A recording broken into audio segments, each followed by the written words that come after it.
Hi mga palalabs! Maluluto tayo palalabs ng palalabs. So, nag-isa ako ng baboy, kapatis, at saka bawang. Yan lang palalabs. Tapos maglalagay ako ng beef cubes. Yan. Mag-isa ako palalabs ng ampalaya.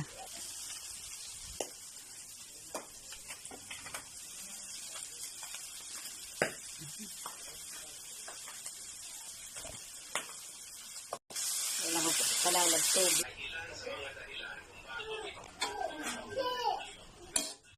Ayan na guys, ang ating finished product. Ito na, tikman na ni Inday Mouse.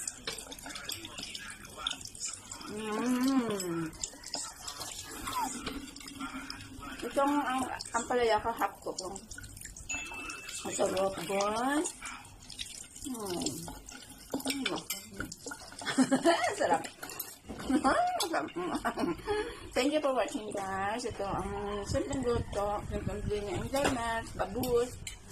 Laki naman yung itlog talaga oh.